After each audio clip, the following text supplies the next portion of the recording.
Hi guys, a very warm welcome to all of you in our YouTube channel Gurmantra Shikshaka Granth, and I'm your educator Saranya, and today it's our second class of Plant Biotechnology, and we're going to learn some of interesting topics and important topics today. One is we're going to learn about suspension culture, hairy root culture, and the difference between them, okay, and the applications about that. We're going to learn about somatic embryogenesis and organogenesis and the differences in them. Okay, so these are some of the topics which you're going to understand today. So this is a plant tissue culture, okay, which can be of two types. One is suspension culture. In suspension culture, the callus will be grown in liquid media like this. The callus is grown in the liquid media. And you know what is a callus, okay? Callus is undifferentiated mass of cells. Next, you have hairy root culture. Hairy root culture, these are callus that is obtained from the infected, okay, infected region of infection, and that infection is because of a rhizogenes, okay, which is a gram negative bacteria. Okay, so hairy root culture, it is where we obtain the callus from the infection of agrobacterium rhizogenes, okay, which is a gram negative bacteria. So that is the main difference. So if you take any plant part, and that can be used for culturing, like for example leaf, shoot, root and embryo. So this is will be converting into callus culture, okay. Any part of the plant you take, that is called as explant, okay, and you start culturing, you will initially get callus culture. So it can be grown in either solid media or semi-solid media. So the callus is then transferred to the liquid media, and that is called as suspension culture. Okay. For large scale production, bioreactors can be used and suspension culture is used for that. And that is also of two types. One is batch and another one is continuous cultivation. So this is what is about your suspension culture. Next we are going to understand hairy root culture.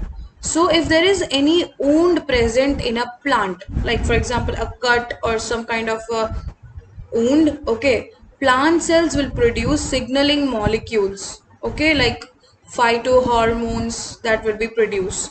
So these signals can be recognized by the agrobacterium. Okay, agrobacterium basically has a lots and lots of species, but here let's talk generally about agrobacterium. Okay, so these signals can be recognized by agrobacterium. Okay.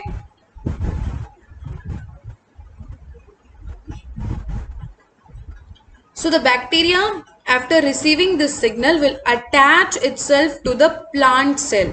Okay. And they will have, this bacteria will have a plasmid called as RI plasmid. Okay. It will have a plasmid called as RI plasmid, which is transferred to the plant cell.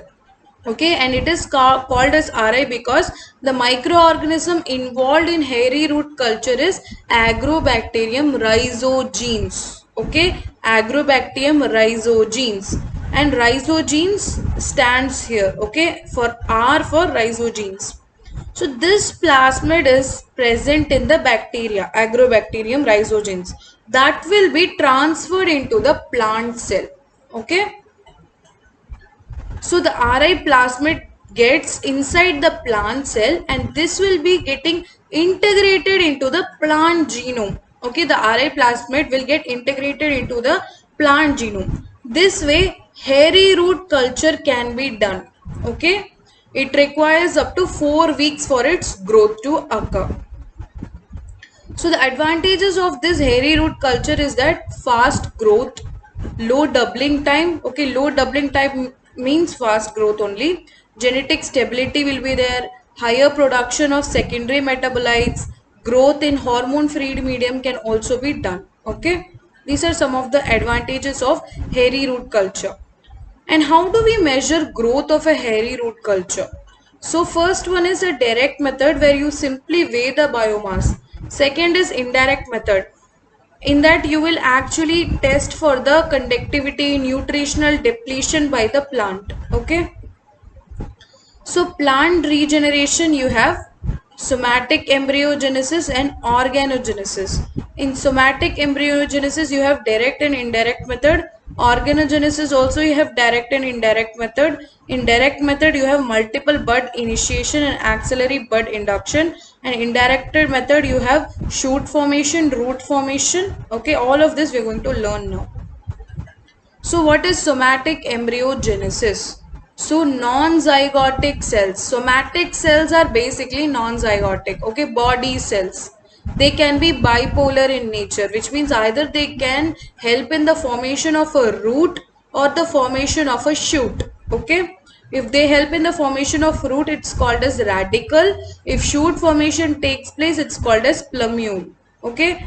So somatic embryogenesis, it can be of direct method and indirect method. In direct method, no callus is required. Okay, in indirect method, callus will be used for the growth. So you can see in indirect somatic embryogenesis, you actually take the leaf explant, then callus induction will take place, then your embryo formation will happen, then from that embryo shoot will come, and then root will come. Okay, in direct embryogenesis, from directly leaf explant your shoot will come and root will come. That is the difference between direct and indirect embryogenesis. So you have a single cell in the beginning, then it will divide to form a group of cells, and the next stage will be globular stage. Okay, globular stage. After single cell and a group of cell, the next stage will be globular stage. In this globular stage, the cells will be present like a globule. Okay, next will be heart stage. It will be forming like a shape of a heart. And the next is the torpedo stage. Okay, it will look something like this. So for the whole of the somatic embryogenesis, only one hormone is required. Okay, and what is that hormone which is required? We will see that. Okay, a single cell, it will divide into a clump of cell. Okay, initiation of embryogenesis, that is embryo formation will take place. Okay, the cells will be induced, then it will be in a globular stage, heart stage, torpedo stage, and plantlet will finally form. So this is what happens in the somatic embryogenesis. I hope you guys are clear with the concept of somatic embryogenesis.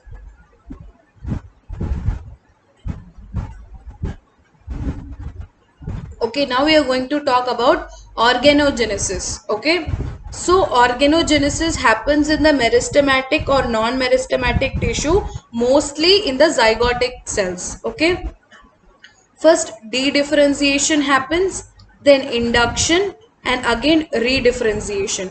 Dedifferentiation means from a differentiated cell it will turn into callus. Okay, induction means it will get signal to form a particular fate or become determinant. Redifferentiation, from this signal it will actually differentiate again.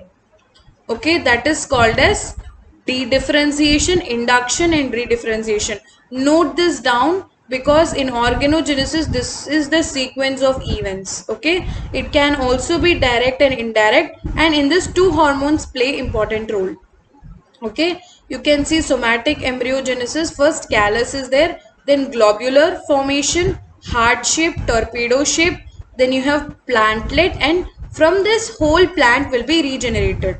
In zygotic embryogenesis you have a zygote. Okay, then again globular, but it is different. Okay, it happens in the somatic cells and it happens in the zygotic cells. Then you have heart or torpedo stage, cotyledons will be formed. Okay, and germination and growth will take place. Okay, so this is the whole concept of somatic embryogenesis and organogenesis. So this is the explant. You give high auxin. Okay, high auxin. Auxin can also be called as 2,4D. High auxin you give and you grow embryonic cell suspension. Okay, embryonic cell suspension. Then it will actually convert into somatic embryos. Okay, and seedlings will be produced, and finally you will get plants. Okay, this is one root. Okay, this is one root. and this is the direct method where callus is not involved. In indirect method, callus is involved, that is this method. So high auxin, only one hormone is involved in the somatic embryogenesis, that is auxin. Okay, so callus formation will take place, and next is seedling. Okay, so this is what happens in somatic embryogenesis. Next is organogenesis. In organogenesis, you can see high auxin, low cytokinin. Okay, high auxin and low cytokinin means, okay, auxin to cytokinin ratio is high. Okay, like that. Okay, so it'll, from the explant it will actually become callus. Callus will be formed. Next, if auxin to cytokinin ratio is low, first shoot formation will take place and then root formation will take place. Finally, you will get the plantlet. So these are the steps involved in the somatic embryogenesis and organogenesis. The most important things you have to know in this is what is somatic embryogenesis and what is organogenesis, what kind of cells are involved, okay, what happens in direct and indirect method, and the different stages: globular, heart stage, torpedo stage, and the hormones. For somatic embryogenesis, only auxin, but in organogenesis, auxin and cytokinin are involved. So what is the difference between organogenesis and somatic embryogenesis? Origin for organogenesis is many cells are required, but for somatic embryogenesis a single cell is enough. Polarity unipolar, which means either it can give rise to a root or it can give rise to a shoot. But somatic embryogenesis is bipolar. Okay, vascular connection with callus or explant, that is present in organogenesis but not in somatic embryogenesis. Callus separation is not easy, but it is easy in somatic embryogenesis. This is another table which describes about the difference between organogenesis and somatic embryogenesis. So organogenesis is the series of organized integrated processes which transforms an amorphous mass of cells into a complete organ in the developing embryo. So callus will be converted into a organ but not a whole plant. A callus will be converted into an organ. But in somatic embryogenesis, a whole plant will be developed from a somatic cell, that is totipotency. The process which generates plant organs including root and shoot. Okay, here the whole of the plant will be produced. It is a natural process, occurs in the nature, and it can also be induced artificially. But somatic embryogenesis is 100% an artificial process. It proceeds through two hormonal signalings to induce the shoot and the root separately, that is auxin and cytokinin. And for somatic embryogenesis, only one single hormone is enough, that is auxin. So organogenesis results in the formation of a complete plantlet with shoot and root. This results in the formation of a somatic embryo. The shoot and root have a strong connection with their maternal tissues. Here they do not have any vascular connection with their maternal tissues. Okay. So you can see here, this is the plant. You can obtain explants from anywhere, like apical meristem from a leaf or from a node, from anywhere you can get it. Okay. Then you can go for direct somatic embryogenesis where callus is not involved, or you can use callus. Callus, then it will go for somatic embryogenesis, which is called as indirect somatic embryogenesis. Okay, direct organogenesis, this is what happens in direct organogenesis. In indirect organogenesis, first root will form, then shoot will form, like that. Okay. So I'll give you 1 minute to, this is the actual summary and conclusion slide. I'll give you 1 minute, just go through the slide. Okay, whatever we have studied today, so far everything is present in this slide. Just go through it.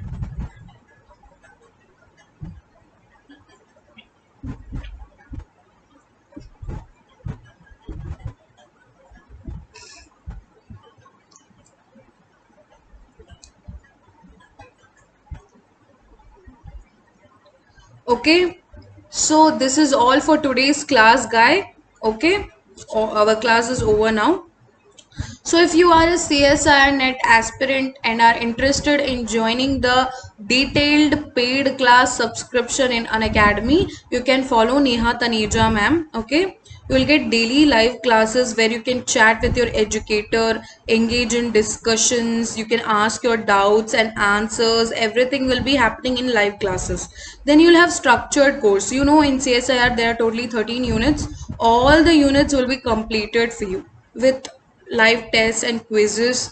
You have unlimited access, which means if you want to see the videos again, you can do that. Also, you can, there are so many educators in an academy, right? So not only one educator, but you can get the access to every educator. Okay, so this is the pricing. Okay, for 1 month, 3 month, 6 month, 12 month and 24 months. For to get 10% off, you have to use the referral code Neha. Okay, so like, share, subscribe and comment in the YouTube channel Gurmantra Shiksha Ka Granth. You can join our Telegram page Gurmantra where you will get all the related updates now and then. You can join our Facebook page Gurmantra Shiksha Ka Granth. You can visit our website www.gurmantra.in. If you have any further queries, you can mail us to tanejanehaofficial@gmail.com. Also, you can contact us on 93512 80000. Thank you so much guys and have a nice day.